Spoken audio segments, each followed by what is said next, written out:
My name is Jeremy Wade, freshwater detective, explorer and angler. I've been fishing the world for decades, but it's the Amazon that keeps calling me back. Now I'm returning to South America on the mission of a lifetime, to spend an entire year going further, deeper and more remote than I've ever been before, in search of the river monsters of the Amazon. I've uncovered reports of 3 mysterious deaths in the northern part of the Amazon. In each case, the lifeless body was recovered with strange injuries. Locals are pointing the finger of suspicion at something living in the water. But on the lawless frontier between Colombia and Brazil, is it really a fish that's responsible? I'm on a mission to find the truth behind the mystery, on a river system that forces me to question everything I know. Whoa!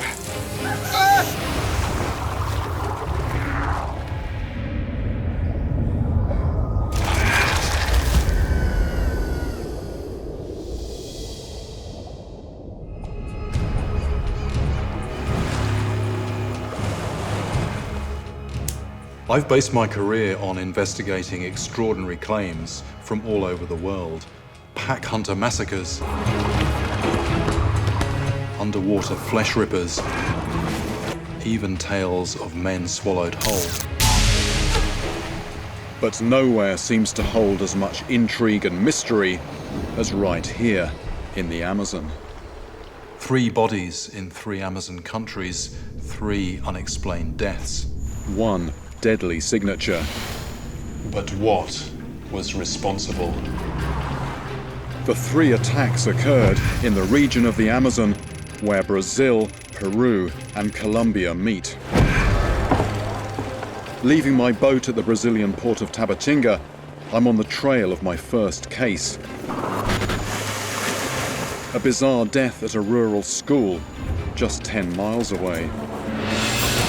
Originally a Portuguese settlement and military outpost, Tabatinga now lays dubious claim to being the main entry point for Colombian cocaine into Brazil. I'm on my way to meet an eyewitness to this incident that I've heard about. This is someone who apparently retrieved the teacher's body from the water. But to meet him, I've got to cross the border into Leticia in Colombia. There's a heavy military presence.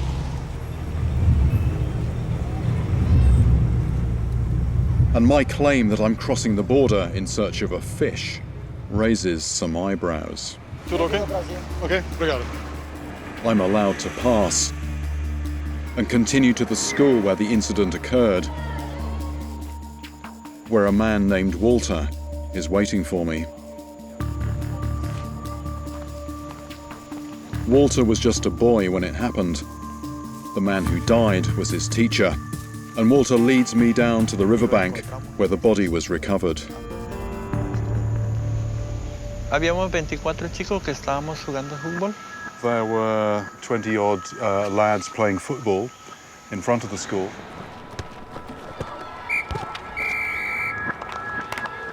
And at the end of the game, to cool off, they came down here with the teacher.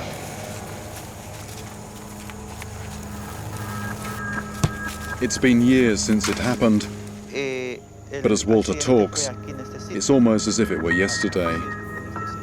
The time of year that it happened was high water, so the water was actually up around here.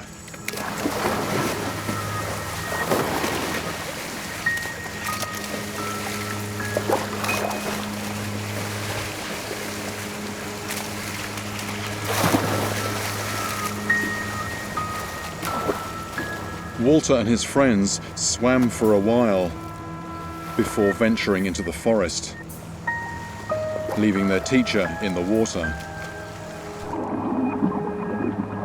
They didn't see what happened next. A buscar al profesor, nos regamos aquí. And they found his body right here. Lo revisamos y tenía una marca negra. Mancha negra. Sí. He said the first thing that they noticed was this dark mark on his chest.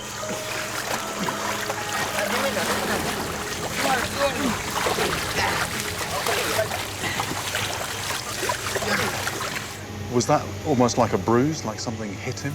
No. Fue una quemadura. He said it's more like a burn, almost from friction possibly, but a burn rather than a bruise. La quemada o de un temblón o la anguilla. Temblón es un pez, son largos, grandes. Cuando ellos tienen contacto con uno, tiran un corrientazo. Now, to me, that sounds like an electric eel. I've come across those before. I know that they can kill people. But there's one detail here that doesn't really stack up. The strange dark mark on the teacher's chest. I've never heard of an electric eel causing such wounds. Could the trauma actually have been the result of foul play? Or perhaps some other kind of creature? But what lives in the water that can burn you? With the help of a local boatman, I head out onto the water. Could whatever's responsible be one of the dozens of new species discovered each year in the teeming waters of the Amazon?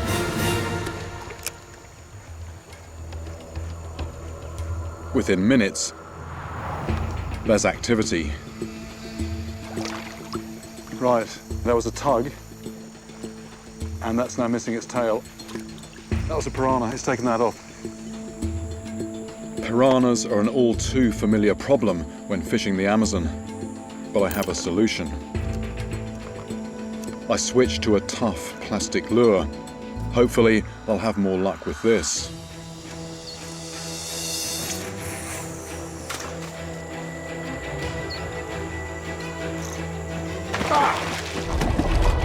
Almost immediately, my change in tactics is rewarded.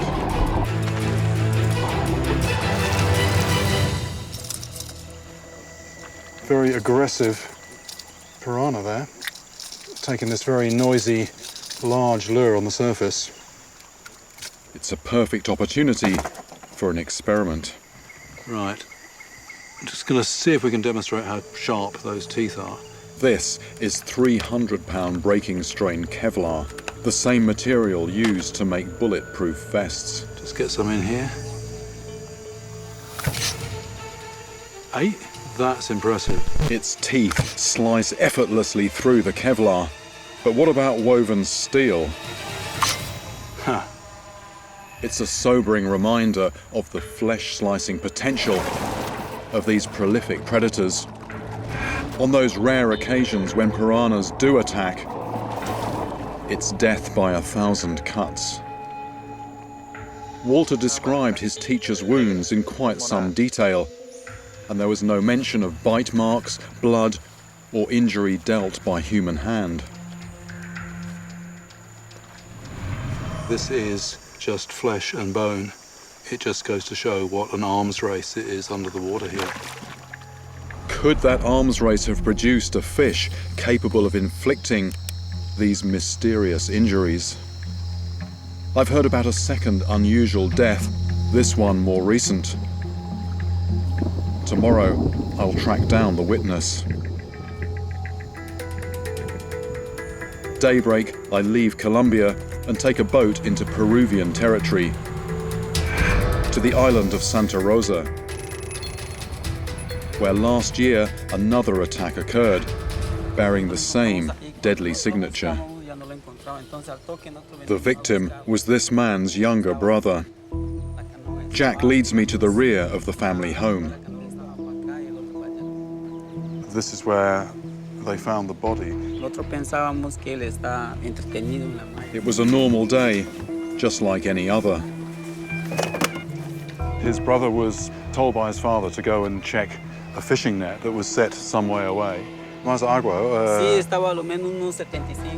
It was high water, and he left the house by canoe. It was the last time anyone saw him alive.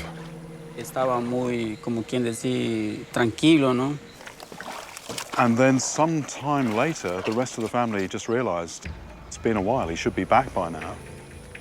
¿En dónde estás? The family became worried. Christian!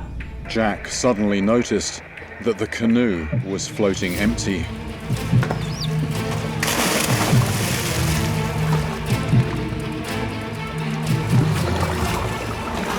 As he pulled his brother's body from the water, Christian! he made a shocking discovery. Lo levantamos a él. Christian! He bore an unusual black mark across his chest. Marca negra. Sí, exactamente. So what did the hospital actually say? Es temblón. ¿De un temblón? Es un animal muy peligroso que dentro que está dentro del agua uno hay que precaucionar. Jack also seems to be describing an electric eel. People here are very clear that these black burn marks are the work of the temblon. The witnesses blame a fish they call the temblon. Not only is this a new name to me, but I've never heard of a fish capable of burning human skin. Did you actually see anything in the water yourself? Dentro del agua ya no había nada. But neither witness actually caught sight of the creature responsible. Still without a solid lead, I do what I know best and get out onto the water, which has now receded from around the houses. What monsters could be hiding here? Things are strangely quiet in this oppressive heat. All I'm managing to attract are butterflies, lured in by the salt in my sweat. Plenty of activity above the water at the moment. I just wish the same was true underneath the water.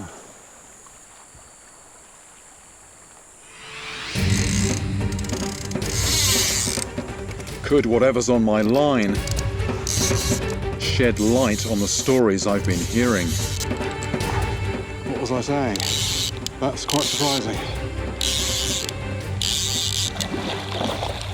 What's that? What's that?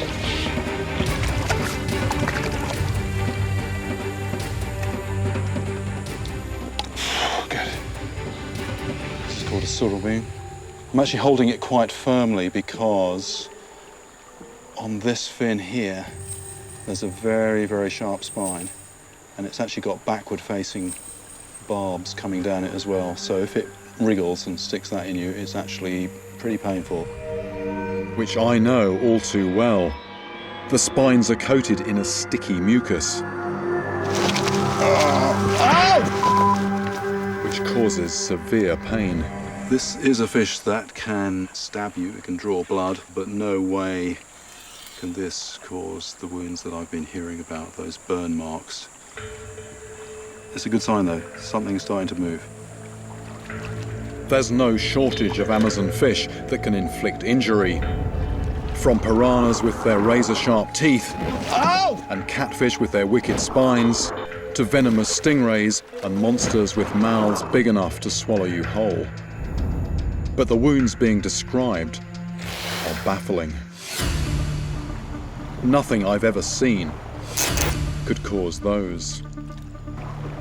With no witnesses to either actual attack, and having caught no potential suspects, I leave Peru and slip back into Portuguese-speaking Brazil, the third country in this trio of tragic deaths. There, I meet up with a fisherman named João, who dragged his lifeless friend from the water.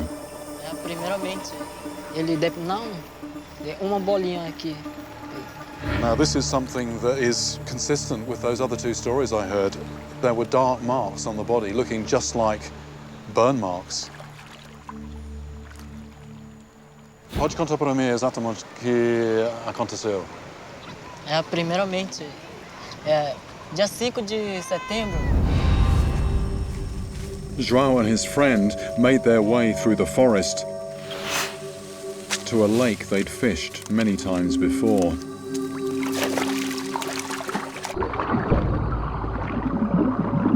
Já pegou muito, pego muito peixe, qualquer peixe.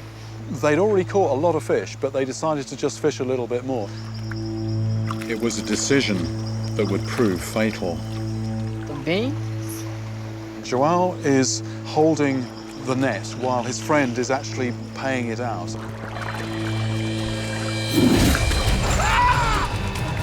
Bora, bora amigo, bora. His body shook violently as he disappeared below the water. Sumiu abaixo de água. E caí. Cabeça. Subiu. Crucially, though, João is the first of my witnesses to actually see the creature responsible.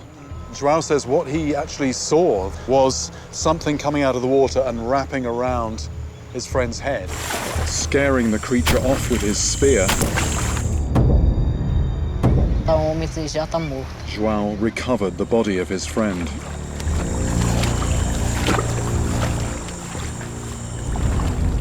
Esse animal, que foi que fez? Tau, Tau. tau. O nome português do peixe. Por aqui.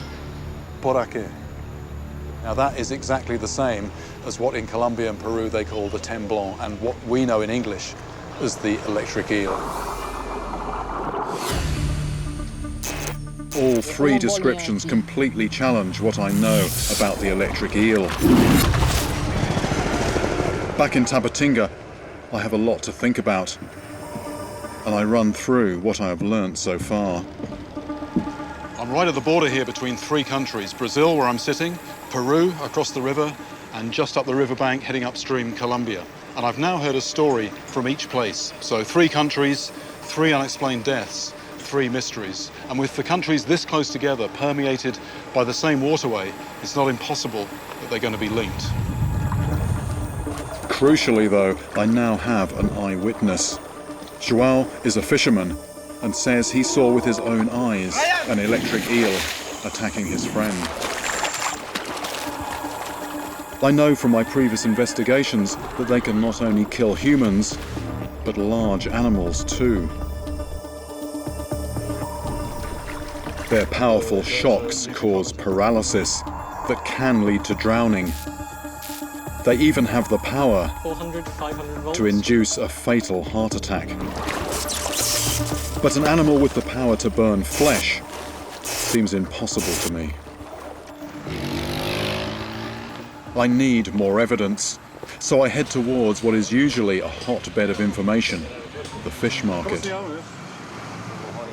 En route, I spot what I think might make an excellent bait. I think they would be quite good, but I've no idea how I would keep them for a few days. El indio lo come crudo. People eat these, so you can cook them if you like, but you can eat them raw. You hold the head and you just eat the rest of it. Very good for your health. Va primero or They say you hold the head and then you bite the rest of it. Oh, tough. Ese está bien, ese está bien.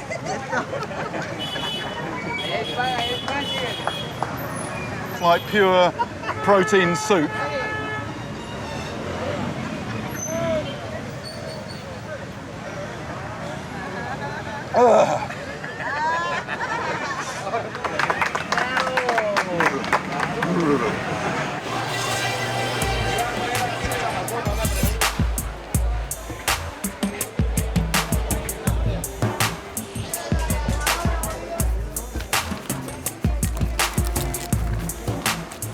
These things are actually still alive. It's quite easy to feel sentimental, you know, maybe put them out of their misery, but the thing is, in a climate like this, when it's really hot, they just go bad.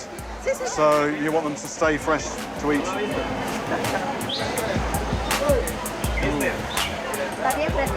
Oh, this is a really big arapaima.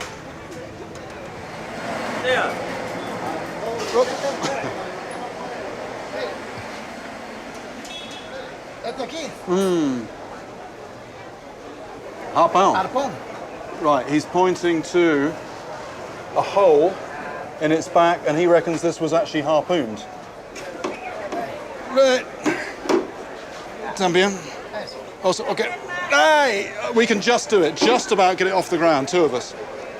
Okay, rapid, he's saying. Put it down. And this just shows, you know, that's what's missing. That's the weight that's missing.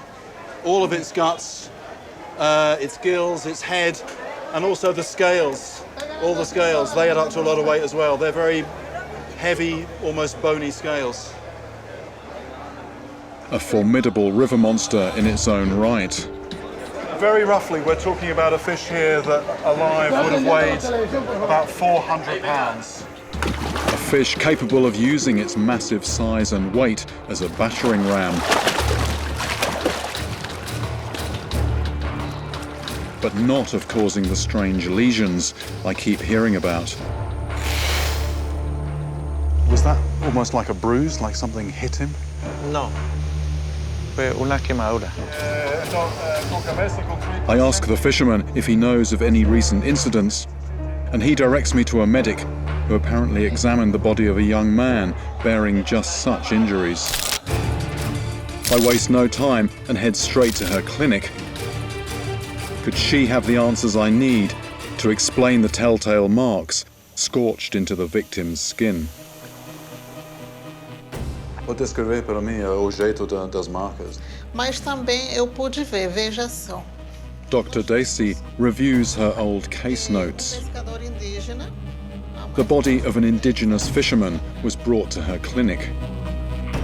De 3 faixas, On his chest and back were 3 stripes.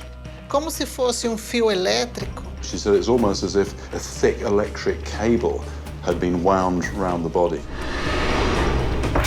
For an eel to wrap around a person 3 times, it would have to be significantly longer than any electric eel I've seen.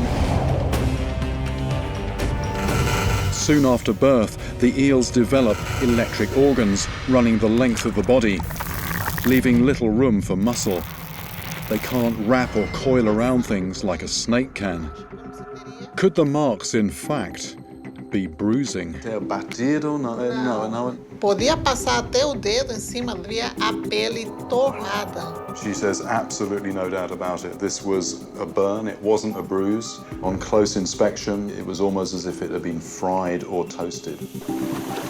I don't doubt that the wounds were burns, but everything I've learnt about the eel's deadly weapon suggests brief, intense shocks, rather than the sustained power to fry flesh. Como a gente vê nesse Dr. Dacey then shows me something I've never seen before. Footage of an electric eel shocking and killing a cayman. I think what's going on here is this guy is actually, he's caught the electric eel on a line, there's the bait. Cayman looking very interested here, almost sort of hypnotised by it. Hey. pegou. And right, the cayman's grabbed it by the neck, instant effect, thrashing around, just like somebody grabbing an electric cable. Total paralisado pela descarga elétrica. This creature is completely overpowered. It's a terrifying sight. And if this eel's deadly shocks are capable of penetrating the thick reptilian armour of a cayman for such a long time, is it possible that I've drastically underestimated what the electric eel is capable of? É uma coisa incrível, né? Por algumas histórias, por exemplo, os indígenas tupi, Dr. Dacey says if I really want to understand the electric eel, there's an indigenous tribe called the Matisse that I should visit. Instead of avoiding these creatures, they catch them to eat. Now, normally these people, they live very remote from here, not easy to talk to, but there's a guy, apparently called Bushi. He's from the Matisse tribe, and he lives, at the moment, he's in a town called Atallaya, which is only about 10 miles from here. Bushi may be my only chance of contacting this remote tribe. Do they really eat electric eels? And if so, how do they avoid the deadly shocks during the catch? So, Jeremy, É um prazer, Jeremy, conhecer. tem 5 minutos para conversar? Posso sim conversar Ok. assim com ele. Senta aí, Jeremy. Obrigado. Conversar. Eu já ouvi falar que os Matisse não têm medo do poraqué, é verdade isso? E é o peixe mais gostoso do que pra gente, é favorito pro povo Matisse, é bom. That's interesting. He says, yep, we fish for it to eat it. He says it's actually our favourite fish to eat. Como é essa técnica? Primeiro pega os buraquê, né? Depois pega com pau, puxa com a mão, é normal. De mão, às vezes? Com a mão, às vezes. É de todo jeito. Right. This is interesting. They catch them by hand. A fish that strikes fear throughout the Amazon. A fish known to kill in seconds, the matisse apparently catch with bare hands. That's something I need to see to believe. Para mim é pouco incrível. Tem como eu ver os matisses pegando? É difícil de entrar no nosso território. Bushy is kind enough to consider my request, but says that his tribe lives 500 miles upriver and that the journey cuts through the territory of aggressive, warring tribes. If that weren't enough, the rivers are getting low, making them hazardous to navigate. But what he does say, though, is that if we can get there, this is the time of year. The water is low. This is when they fish for the electric eel. As we talk into the night, my excitement and apprehension grow. This must be one of my most ambitious and possibly most dangerous journeys yet. Even if Bushy can persuade the elders to allow my visit, I'll need a medical checkup immediately. The tribe was almost wiped out by disease when they were first contacted by outsiders, and they remain extremely wary. Vanessa, eh? Isso. Okay. So Jeremy. Okay. Vanessa is a nurse who's worked with numerous tribes in this part of the Amazon.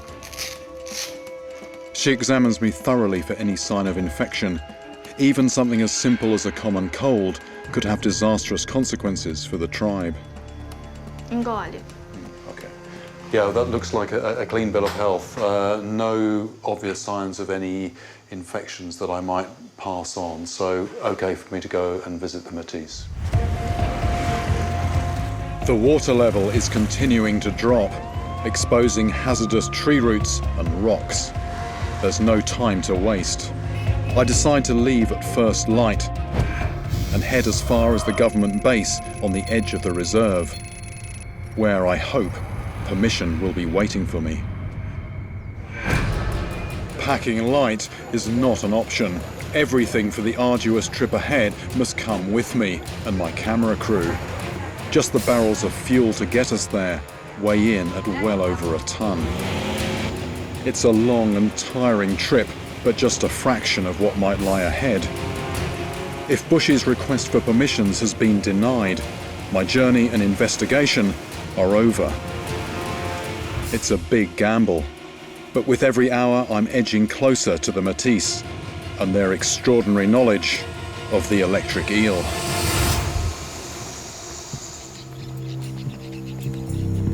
True to his word, Bushy has secured the permissions, but things are still far from certain. It's been a real mission just to get here, the boundary of the reserve. As we prepare to leave the safety of the base, I have no idea what to expect. Upriver here, the only people there at the moment are indigenous tribes. In terms of outsiders, you're just talking occasional health workers and patrols by Funai themselves. A film crew, that's fairly unusual. This is going to be the first film crew to go to this particular village. Our passage will take us through the territories of warring tribes, never before contacted by outsiders. The danger is real and present. In the last 20 years, more than 100 agents of the Indian Protection Agency have lost their lives at the hands of indigenous tribes. We race the light to reach the safety of the village before nightfall. But our heavily loaded boats aren't travelling fast enough. Our driver's suggesting we ain't gonna make it tonight.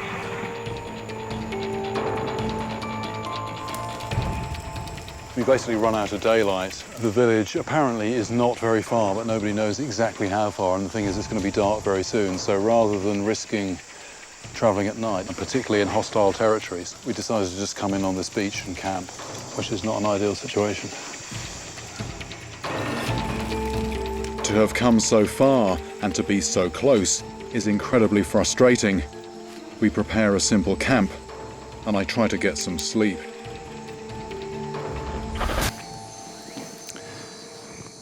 this is no good. I can't actually sleep. Every noise and rustle in the rainforest reminds me just how remote we are. I don't even know if I was properly asleep or just dozing, but there was something. Our only deterrent against hostile tribes and wild predators is a small campfire. Like a sort of crashing sound, or crashing or splashing. So far, I've travelled for 2 days to see the Matisse and the electric eels into a territory that few people would attempt to enter. I could have sworn I heard something. Right now, all I want to see is the daylight.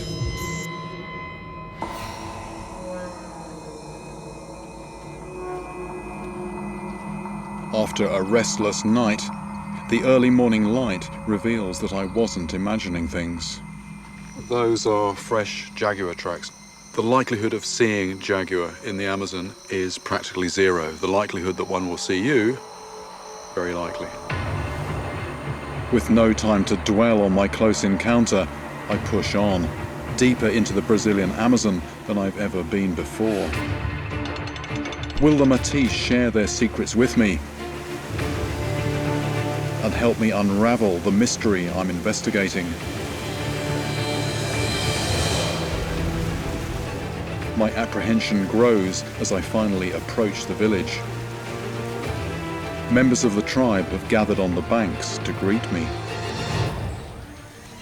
I was going to say there was something of a welcoming committee here on the riverbank. That's what it looked like in the distance, but on arrival there's certainly quite a subdued mood about things. There's tension as I approach the village chief. Will you? As Bushy introduces me, Jeremy. Something is clearly wrong.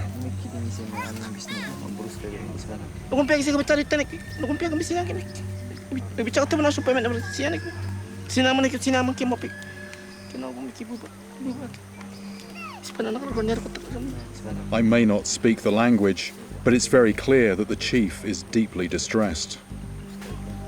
Mas só que infelizmente não dá, né? Lamenta muito, né?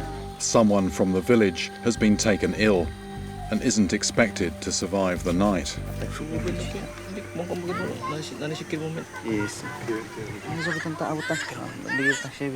He's actually quite apologetic. He said, "Look, normally we would greet you with, some happiness, some celebration. It's his mother actually who is very ill at the moment, and he's saying that she could die literally at any time. So he has no time to devote to us. He is literally waiting for his mother to die."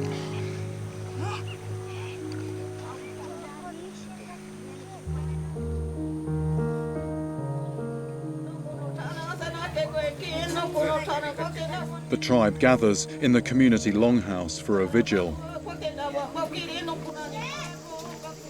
This is no place for an outsider.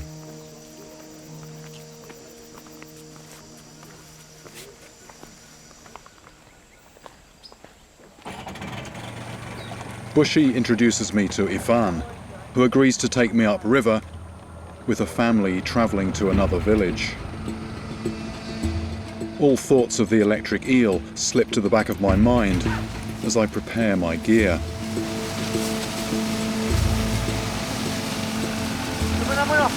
Ifan has agreed to fish with me, and I know this is some kind of test. With a simple stick for a rod, an old piece of line and a small hook, he casts out. And immediately has a fish on the end. That's not bad.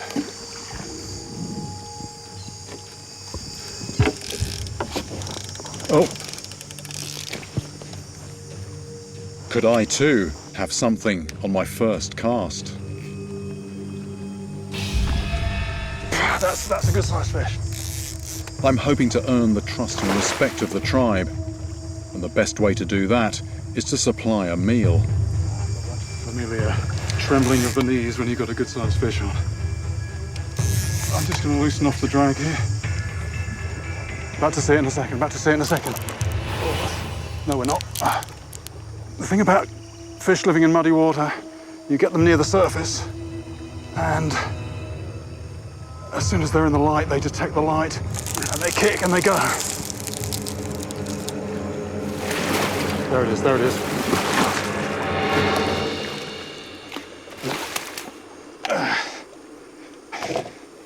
That was first cast. That bait had been out a couple of minutes. And for a fish of this size to take that in that short a time is a real indication of what happens to these rivers when it is just low pressure subsistence fishing. This is very meaty. There's not very much in the way of bones here. Ivan, oh, Matisse come esse no? Okay. Interesting. They don't really like these. They only eat these if they have to. This red-tailed catfish is a good catch, but it appears I'll need to try again if I'm to make a proper impression. So I'm going to leave the clicker on, free spool. That's something.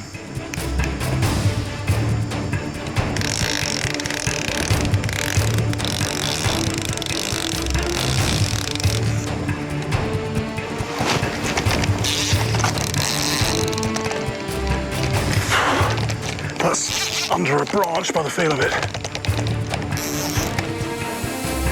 It's a red tail, it's another red tail. So just gentle, gentle, gentle. The first time I came to the Amazon, I was several weeks fishing a river in a more populated area. I never saw anything the size of this. Nice sized fish. Dá para segurar a cauda? 2 casts, 2 big fish. This is clearly a very special place where normal rules don't seem to apply. Back at the village, a storm is rolling in. I wonder if I'm gaining the trust of Ifan and the rest of the tribe. At sunrise, I'm invited to a hut where the hunters are preparing poison darts.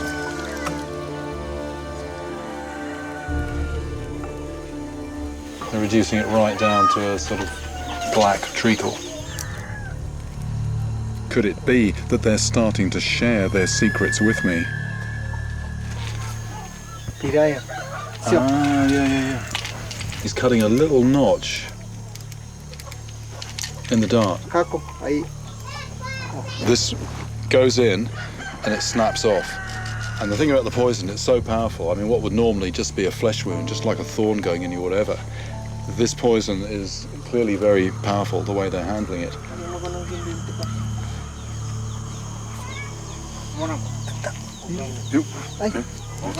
I'm invited to fire my first poison dart. I'm keen to impress, but keeping a steady aim with a 12-foot long blowpipe is extremely difficult. What?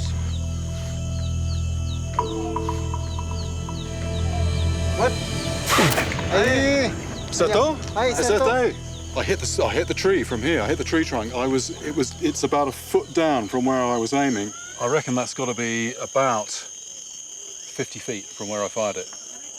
That is solid wood, and that point has gone completely in, so that's the best part of an inch or so. And then the final deadly detail, it snaps off, leaving the point inside to continue its deadly work. It feels unusual to be in the passenger seat, but I must tread gently if I'm to gain the tribe's trust. I'm here to learn, and for the time being, Ifan and his team seem willing to share. It's quite an opportunistic type of hunting. It's whatever happens to come our way. But I think the most likely thing that we're going to encounter is maybe a cayman sunning itself on the sand. There's not much water in the forest, so animals are going to be attracted to the water. So it's just look out and be prepared to react quickly. We got one. There's one here. There's one here. We got a cayman. The hunter's incredible speed and dexterity come from a lifetime of practice. There's enough poison on the end of just one dart to kill me. As Ivan prepares to fire, it's easy to see why the Matisse were once referred to as the Jaguar people. I've never seen a human look so animalistic, so predatory.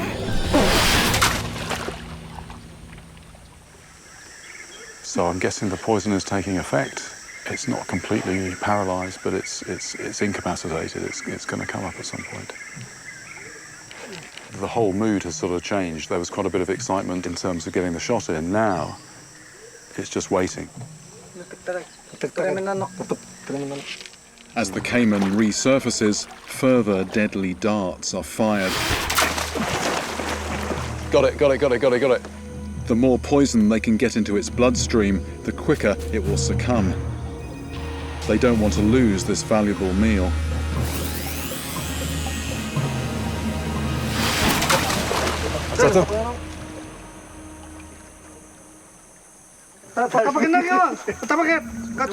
Finally, the Cayman is brought aboard, where Ivan performs a brief blessing upon it. The Cayman is one of the more formidable predators that lives in the Amazon waters, but even this was no match for the poison on the end of these darts.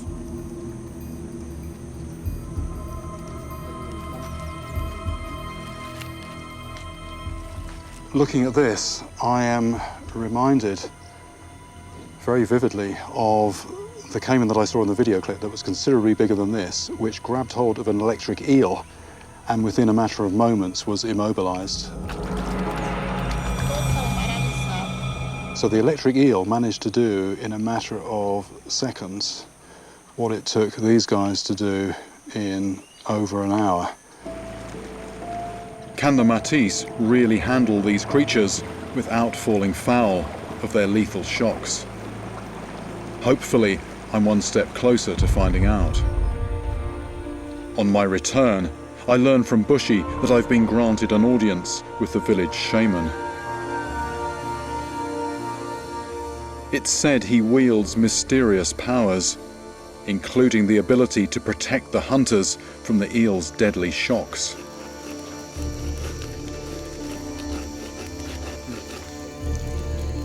Inside the Maloca, a ceremony is underway.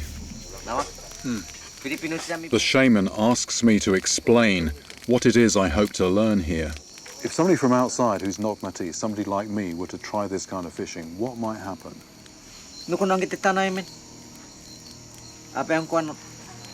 That was a surprisingly forceful reply. I absolutely don't recommend you try. The shock is very strong. That could burn your arm. It could even give you a heart attack. Clearly they believe that the electric eel can kill and burn, but the shaman insists that the Matisse can resist their deadly powers. He then begins a strange ritual. Could this be the secret of their immunity? He burns 2 hardwood sticks in the fire, pressing the glowing embers into the hunter's arms and picking the blistered flesh away before rubbing a mysterious paste into the raw wounds. It's a poison that comes from the skin of a certain frog, and the body's reaction to any poison, the first reaction is to empty the stomach. As the tribesmen vomit beside me, the link between this ritual and the supposed ability of the Matisse to handle the eels is unclear to me. But there has to be some good reason for undergoing what looks like a fairly unpleasant experience. They do say that what makes a good hunter is an empty stomach. You know, maybe there's some kind of link there, I don't know. But as the hunters go to recover, one thing is for sure. It appears that tomorrow I shall finally see with my own eyes whether this tribe can really handle the fish that's claimed to burn human flesh.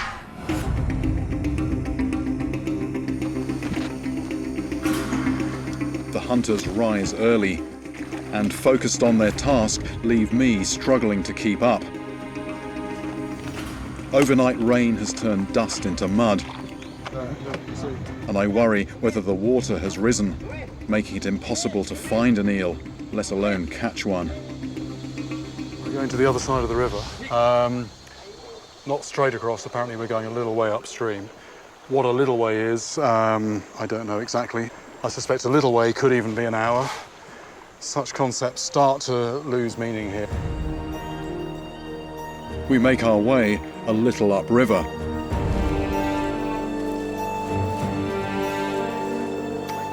Before starting our trek into the jungle.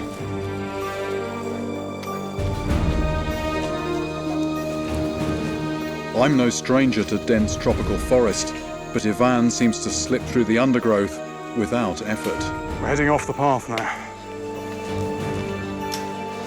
We reach a pool where the hunters employ their first eel-catching technique. They think that it's a wounded animal or something, apparently, this splashing sound. It's something that just gets their curiosity. They begin to take up their positions. When the water is just confined to small puddles, that's when they tend to just grab them with their hands. The hunt moves into its next phase. A pregnant woman doing the splashing in the water. This is more reliable in terms of calling the electric eels. It seems improbable. But suddenly, all hell breaks loose. It's chaos as the hunters try to bring the fish into shallow water. Right, I'm now in water. I struggle to get close. The eel writhes to get free. It's here. Finally, Bushy, the man who brought me here, I can see it, you can see it trembling, holds a live electric eel in his bare hands. He's just holding that, he's holding it. I've seen what these fish are capable of. I'm not too comfortable being this close. He says it is shocking. This is the fish that is responsible for killing people. And according to others, actually burning their skin. But looking at Bushy now, no sign of any burns. He's been holding this now for several minutes. I'm left with two possible conclusions. Either the Matisse have special powers, because they have this understanding that I don't completely follow, scientists don't completely follow. Or something else is responsible for the bizarre deaths. But this time, the Amazon isn't prepared to give up all her secrets just yet. And as long as there's mystery out here, I'll keep coming back. But suddenly, all hell breaks loose. It's chaos as the hunters try to bring the fish into shallow